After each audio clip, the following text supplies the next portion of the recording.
Yeah. Well, everybody, welcome so much back to another exciting episode of the Storybox podcast. Today, I'm delighted to welcome an awesome human being.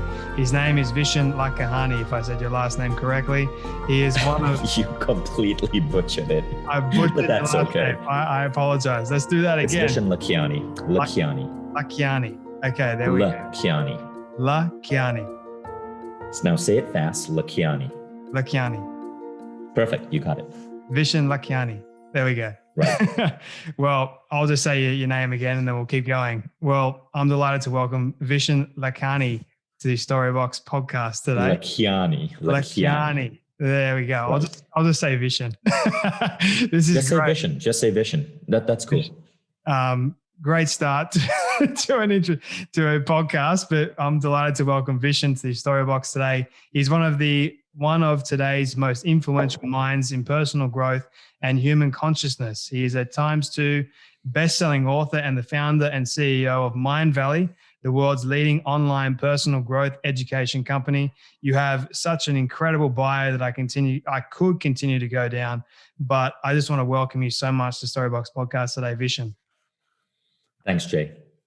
It's really a pleasure to have you here, my friend, and I apologize in advance for butchering your last name more times than once.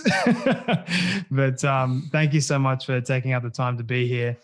Before we begin, I usually have one question that I love asking all my guests at the very start, which is, what does success look like to you? So firstly, I hate that question. The reason I hate that question is because the question has a definition problem in itself. Okay. And that definition problem is the word success. Rather, what I think you're because success means different things to different people, but ideally it means ideal life. So really what you're asking is, what does an ideal life mean to you? And the word you, that is the key thing. To most people, the ideal life is not the ideal life that they crave, that their soul crave, their authentic self craves. It's the ideal life that the culturescape, the collective beliefs, rituals, expectations of society tells them they should crave. And so the ideal life might be to get a 9-to-5 job. It might be to be a lawyer or a doctor.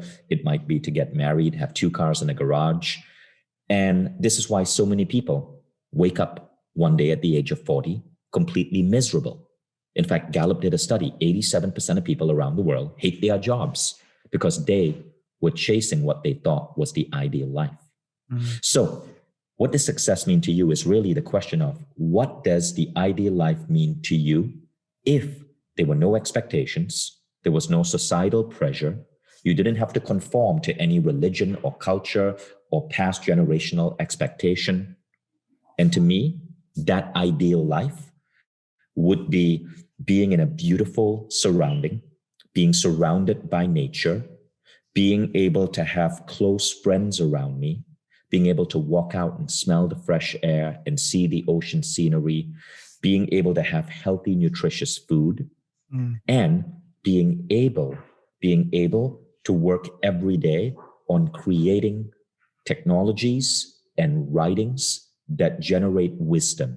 That's it. Now, when you define the question in this way, you've completely liberated yourself from anything that's unnecessary. I could be living in nature. I could be living in a mountaintop. As long as I'm surrounded by nature and beauty, I'm good. I could be creating on paper. I could be creating with a computer. As long as I'm creating stuff that accelerates wisdom, I'm good. And so when you define an ideal life like that, you've stripped away all societal expectations. I don't need a car. In fact, I'm incredibly wealthy, but I ride around in a $300 bicycle because the car, hardly anyone needs a car right now when Uber and Bolt and all of these other ride-sharing utilities are there. I don't need a massive apartment. I have a beautiful space that I live in right now. I live in a beautiful small town of 400,000 people. And this is my ideal life. I'm living it right now because every single day I have the fresh air. I have nature. Estonia is a country with 51% of the land covered in forest. I have a beautiful space where I can create, and I'm doing exactly what I want. Now, this doesn't lower the bar. It actually increases the bar, because the highest part about goals is first stepping away from the societal expectations that have often brainwashed you and pushed you to chase things that don't really mean anything to you. But if you don't escape from that, you will have what people sometimes call the midlife crisis, or people sometimes call the awakening, where you suddenly realize that what you have accomplished thus far just doesn't matter anymore. And so many people experience that. So this is how I would answer your question. And I would reflect that back to your users. And I'd say, I would ask you all to define and ask yourself, what does an ideal life mean to you, free of all expectations from the Culturescape? That's a beautiful response. And for those people that are actually watching this on YouTube, and they can actually see Vishen's face right now. Oh, we're on video? I didn't know that. I'm so glad I actually put on a decent sweater. It actually looks quite grand, quite nice. And I think for a lot of people, they kind of struggle to create this ideal life for themselves, whether it's societal pressures, whether or not they feel like they need to go to this 9 to 5 to get paycheck to paycheck and all that sort of stuff. I have a couple of questions coming from that response, which I think you articulated it quite perfectly. The first one is, where does this, I guess, people understanding what this ideal life, where does it actually start? Does it start from the educational system, school, how you grew up, or where does that begin? I guess we'll start with that question. Right. Well, firstly, education has nothing to do with creating an ideal life. One of my business partners, his name is Lorenzo. He created one of our most popular programs in Mindvalley this year. It's called 10X Fitness. It's an accelerated muscle growth program. Teaches you to get really, really, really fit in 30 minutes a week. Lorenzo dropped out of school when he was 13. He's leading his ideal life because he's obsessed with the science of fitness and biohacking. And now he's the co-founder, along with me, of a company, a protocol called 10X, that is the ultimate fitness muscle growth program right now in the world. He's living his ideal life, but he dropped out of school at 13 because he was so smart. He just felt school was holding him back. I just shared a story on my Instagram, and if you are on Instagram, follow me at Vishen. I share some really interesting stories, and the story I shared was of a Swedish woman, Camilla. She dropped out of school, dropped out of college, to move to London to build her ideal life and launch a CBD oil company. And she was speaking about in this video some of the key ideas she learned from Mindvalley, from creative visualization to optimizing brain and nutrition and things like that helped her step out of that Culturescape. The point is, the most remarkable people in the world are saying that education has no correlation. So why do we believe that it does? Right? So your ideal life, the first thing is you must question the rules of the Culturescape. Now, they are rules. So let's do some definition here. Culturescape is a word I coined in my first book, The Code of the Extraordinary Mind, which was a New York Times bestseller. And the Culturescape is that tangled web of beliefs, rituals, and ideologies that society, religion, culture, media impose on you. We need the Culturescape to navigate, because the Culturescape gives us shortcuts. We know, for example, we have rituals for connecting with people. We know how to greet someone. We know our thank yous and our pleases. But the Culturescape, while it contains useful rules, it also contains awful brules. A brule, B-R-U-L-E, is a bullshit rule. A bullshit rule that's been passed down from generation to generation without questioning. So the first step is to know the difference between a rule and a brule. Going to school is honestly a brule, if you look at it from this point of view. Getting a university degree, if you think that's going to make you successful, is a brule. There's evidence for this. We can come to that later. So you got to separate the rules from the brules. The next step is to get your personal vision clear. Now, there's a methodology I created. It's a big part of Mindvalley. You can find it if you go to mindvalley.com and you become a member. But there's also a video of it that's free on YouTube, and you can search for it. It's called The 3 Most Important Questions. These are 3 questions to ask that help you create and solidify a vision for your life. Now, once you have the three most important questions, the next step is to put in place the right processes, the right procedures, the right learning, the right training, to design your own education to get you there. And that's, of course, where what Mindvalley is doing. Mindvalley just issued a bet to Harvard that by 2025, our education system will be better than Harvard's at 1/100th the cost in terms of helping people get to their ideal life. Because Harvard keeps you trapped in the culturescape. I mean, Harvard turns out so many lawyers, but the stats are 50% of lawyers in Australia, by the way, are clinically depressed. So what is Harvard really doing? It's taking $50,000 a year to put you into a shitty job with a 50% rate of depression. That's absolutely awful. And this is why I'm challenging Harvard, and I'm suggesting people forget this bullshit idea that you need a college degree and instead learn how to navigate the culturescape, design what your ideal life is, and then use tools like Mindvalley to shortcut your way there. I've got so many questions coming out of that response. I guess I'm going to have to try and calm myself and try and focus as best I can. Okay, so these three questions that you discovered, how did you discover them firstly? And how did you know that these were the right three questions to ask in the first place? Well, firstly, part of it was research, right? I looked at the philosophies of many leading thinkers. I interlaced that with my own methodologies. I'm an engineer by profession, and one of the things that I invented is something called Eve AI. It's an artificial intelligence that I'm currently using, and it helps with research across the world of human transformation. So I'm able to source the right methodology, the right concept very, very, very quickly. I'm just saying that because I don't want people to think that this is just something I sat down in the corner and wrote down. I'm big on research. My background is electrical engineering and computer science. So the three most important questions are essentially this. The first question to ask yourself is experiences. What experiences do you want to have in the world? To me, nature is an experience. To me, living by the sea is an experience. To me, living in a medieval European old town is an experience I really want, because for me, living in a medieval European old town is an experience because I love the cobblestone streets. I love the small town feel. So what are the experiences that you want? An experience could be, cradling your newborn baby in your arm. An experience could be traveling the world, doing photography. The reason so many of us end up miserable in our work is because we chase the title. We forget to set goals for the experience. Yeah. So first step is make a list of all the experiences you want. The second step is ask yourself this question. To be the man or woman with these experiences, how do I need to grow myself?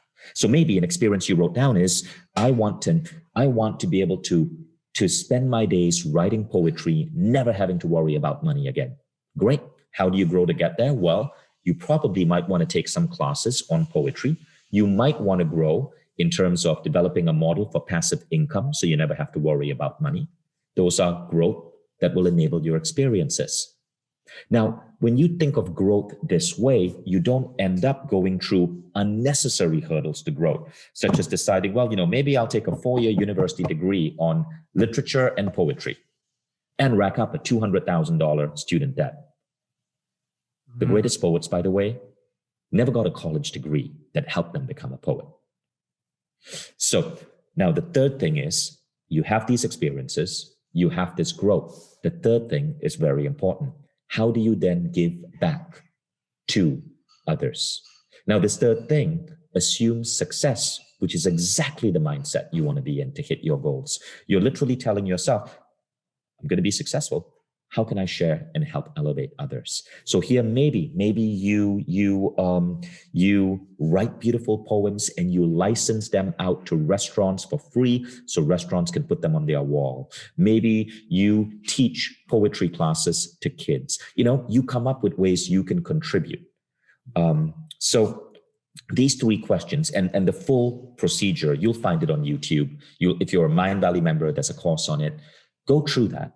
And what will happen is that you will learn how to step out of the culturescape and design a vision for your life that is truly yours.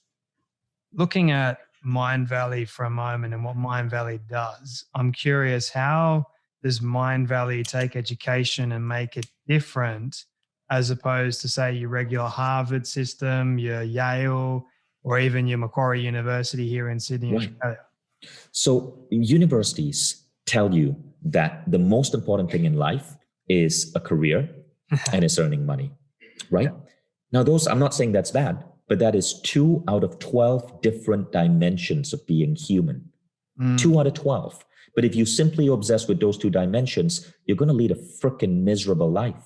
Universities have contributed to the problem where 87% of adults globally dislike their job. Yeah. How on earth did we create a society where 87% of us dislike what we have to do for the majority of our waking hours? That is insanity. That is the definition of insanity. So firstly, now the second thing is this, okay? Universities, firstly, don't even do a very good job of finance and career. You can end up with a degree, but that degree means absolutely nothing when it comes to actual financial literacy. You're more likely to make money if you go and you study online programs on finance, money management. Mindvalley has a great one called Money EQ by the Japanese writer Ken Honda, right? Now, so therefore we can say that universities do only one thing. They help you find a job. Now, it turns out that that too is garbage. The study doesn't support it.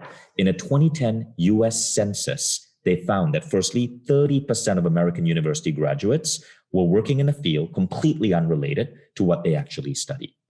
And I think another number, well, what that means is that, and then there was another really interesting in that census study. I have to look it up, but it's fascinating data. There was another study, and the study was by a Hungarian professor. He wrote a book about it. I gotta remember the name of the book. I'll bring it up.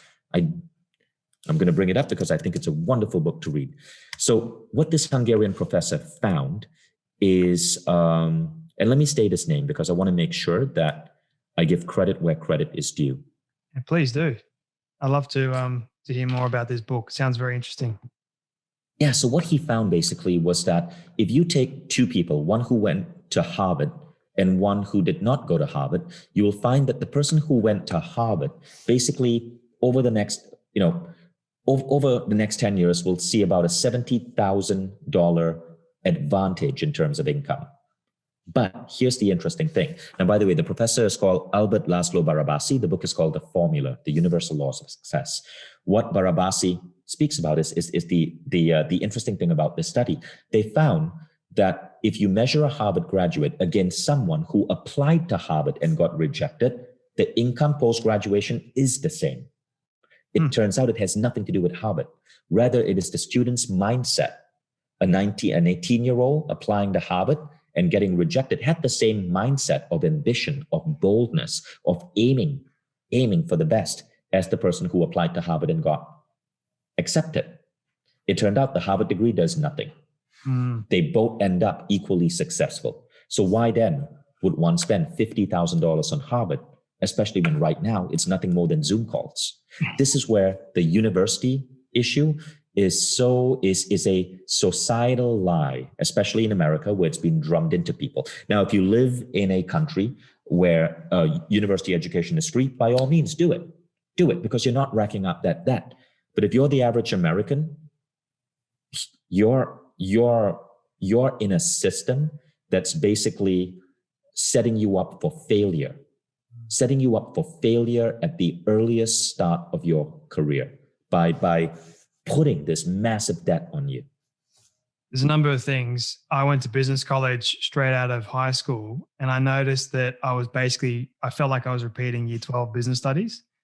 I was actually miserable for the whole year because I thought, what's the point in me doing this? What's the point in me spending close to $20,000 getting myself into debt for this course? And it didn't really get me anywhere afterwards. But, I look at it, nothing's ever wasted. I learned a lot in that experience. But then I also went to uni in last year for about a semester. And here's the funny thing, Vishen. When I was in uni, I was doing all the assignments and handing them in. I was getting marked down because it didn't fit in line with what they wanted. And I was actually quoting people that wrote textbooks business textbooks, you name it, whatever it was, from reliable sources of people I was actually interviewing on the podcast. And I was getting still marked down, like it wasn't good enough for them. So I thought, what's the point in me staying here, spending a ton of money, wasting my time essentially, when I could be making use of my time elsewhere and actually fulfilling my purpose, my calling, and actually fixing my mindset and doing the things that actually build me up rather than tear me down, because I was miserable. Absolutely. Absolutely. And that's what Mindvalley is seeking to do, where we are rebuilding the entire university model. If you're on Mindvalley, I can honestly say this right now. I do not believe you need a university degree. For example, the entrepreneurship curriculum on Mindvalley is actually taught by world-class entrepreneurs like Mickey Agrawal, who's about to build her third $100 million company, Sharad Adams, who founded Elite Daily, Naveen Jain, who became the first private citizen to land a robot on the moon. You want to learn from these guys. The top entrepreneurs are not going to step away from entrepreneurship and become a professor. No. And so what truly makes you successful as an entrepreneur, you do not learn from the world's universities. And I can second Gerard Adams' story, because I've actually spoken to him, and I can tell you right now, he's a great guy. Like, he knows his stuff. He's experienced it. Yeah. And I say to people all the time, pick someone. And here's a sad thing here in Sydney, Australia. I heard a story of a teacher actually who was fired or let go from his job. He had over 20 years experience teaching. They replaced him for a young person that just got out of university because of the piece of paper. Like, that was so wrong, but that is happening to so many people. They are being replaced. And for me, I would never do that. Give me someone that's got the experience and the knowledge behind it, rather than someone that's got the piece of paper. Because it doesn't mean anything. It doesn't mean they got their personality or they're not personable enough, all kinds of things. I think experience is the best teacher, right? Like, so true. So Mindvalley and the origins of Mind. So I just want to expand on that. So yes, we spoke about the two things, right? Career and finance, but there are actually 12 categories. Now there's a quiz on Mindvalley you can take, life.mindvalley.com. It's a free assessment. It shows you how well you're doing in all of the 12 categories. But here are some of the other categories to pay attention to. Intellectual life. How much are you reading? How much are you growing? Health and fitness. How fit, how healthy are you? Because that's going to ultimately affect your lifespan, and it holds everything else up. Quality of your relationships, quality of your friendships, quality of your, if you're a parent, parenting is a category as well. That's a huge responsibility we got to take seriously. Education teaches you nothing of that. And we can go on. Character is your ability to aim for your goals, to have the right habits, to be pursuing excellence in everything you do. There's emotions. Emotions is your ability to be able to control the thoughts in your head, so you show up in the world in a positive light, in a way where you're not, a Trumpian style character, like sending off like angry tweets with every little issue. There are, and the categories go deeper. Spirituality. Are you plugged into your intuition? Do you have a meditation practice? And we can go on and on and on. So there's about 12 categories from which we want to look at the dimensions of our life. And you want to optimize for all of those 12 categories. And that is how we view it in Mindvalley. That's what creates a fully extraordinary human being. That is what gives you the success that is so elusive to so many people. That's beautiful. Did you struggle at first when you started Mindvalley? Of course, right? Entrepreneurship is never easy. Even if you look at Elon Musk, who recently became the world's richest man, when asked about entrepreneurship, he said, it's like crawling into the dark abyss and chewing on glass. They are hard times, but with the right mindset, with the right tools, there are certain, you can gain an edge to overcome the difficult parts. So for example, in our entrepreneurship curriculum, to give people an edge to overcome the difficult parts, we focus on concepts such as resiliency, grit, overcoming overwhelm, resilience to stress, and perseverance. These are all qualities that you can build in someone to help them overcome these hurdles. So speaking about perseverance, for those people that don't know how to actually build it in their life, I'm always curious with this one. So how can someone build more perseverance? Because what I've noticed in my own life is that I've noticed that I was persevering, and someone had to point it out to me that I actually was. Like oftentimes it's unconscious to us.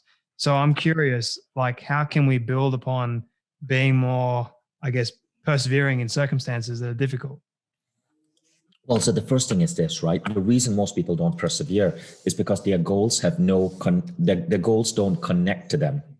In other words, they are chasing stuff that really doesn't really connect with them at a heart. You're chasing someone else's goals. This is when you start feeling you need motivation, you need to persevere. But you see, one of our teachers, his name is the Reverend Michael Beckwith, he says when you set the right goals, the goals that come from within, you don't need to be pushed towards them.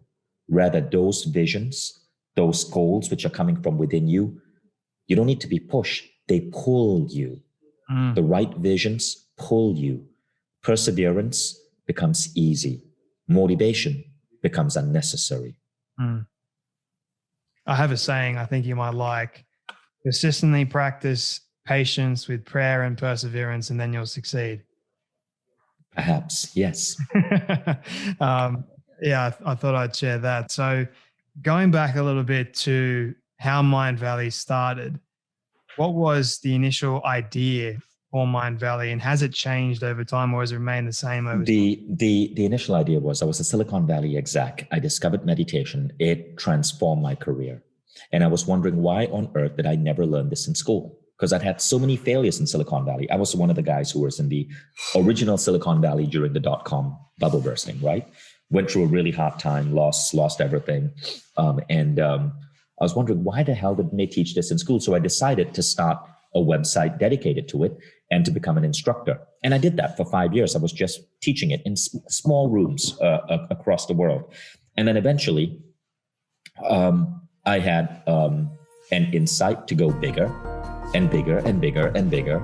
I brought in my engineering background, and voila, you had Mindvalley.